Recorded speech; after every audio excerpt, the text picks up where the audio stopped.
Guys, welcome back to my channel. ये video रहेगा unification of Germany पे। और दोस्तों, यहाँ बताना चाहूँगा कि जैसे ही जो हमारा ये पीरियड है ख़त्म होता है, अच्छा यहाँ पे क्या होता है कि नेशनलिज्म आइडियाज़ को अब यूज़ करने लगते हैं कौन?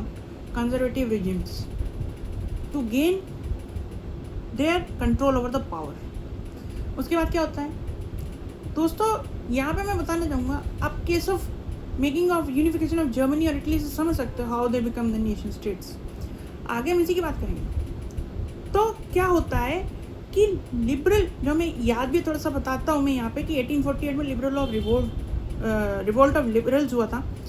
वो कैसे होता है कि नेशनलिस्ट फीलिंग, ठीक है, जर्मनी के मिडिल क्लास के मेंबर्स में आ गई थी, ठीक है। सो दे डिसाइडेड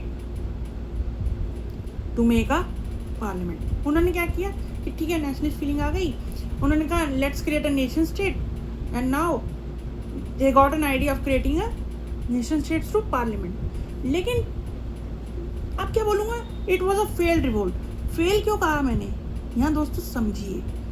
फेल इसलिए बोला कि ठीक है आपने बना लिया, लेकिन क्या हुआ था एंड में? आपने अगर लिबरल वाला मेरा रिवोल्ट ऑफ लिबरल्स वाला वीडियो देखा होगा, उसमें मैंने कहा था एंड में क्या हुआ कि भाई विद दी हेल्प ऑफ, इसकी हेल्प से जंकर्स, जो कि लैंड ओनर्स प्रूशिया के, आर्मी, मिलिट्री, है ना, और ये अपना क्या बोलते हैं मोनार्कीज, इन सब ने मिलकर क्या किया था, the assembly was force to disband कर दिया था, जिसकी वजह से ये आइडिया फेल हो गया। इट गॉट फेल हो गया। लेकिन what did later Prussia realized? Prussia ने कहा ठीक है भाई, नाउ वी विल डू, हम करेंगे आपका unification, we will do the unification of Germany. तो उन्होंने अपॉइंट किया अपने chief minister Otto von Bismarck को। He was given the responsibility of the unification of Germany की दी गई थी। अच्छा, with the help of army, Prussian army और ब्यूरोक्रेसी ऑफ प्रूशिया की मदद से इन्होंने ये काम किया। He carry forward the unification of Germany. कैसे, देखिए आगे बताता हूँ कि दोस्तों समझिए, यहाँ पे बात हो गई प्रूशिया की, सब हो गई। अब उन्होंने क्या किया कि ठीक है, 3 wars in 7 years। किस किस से लड़े? अच्छा, इन्होंने प्रूशियन फोर्सेस ने कहाँ लड़ाई लड़ी इनके अंडर? तो ये लड़े थे Austria, Denmark and France, which resulted in Prussian victory. Prussia की तीनों वॉर में विक्ट्री हो गई। रिजल्ट क्या हुआ? उसने वहाँ कैप्चर कर लिया और जर्मन यूनिफिकेशन पूरा हो गया।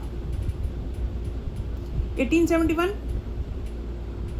किंग हिसा William was made the head of and the king of United Germany, and a new German empire was made।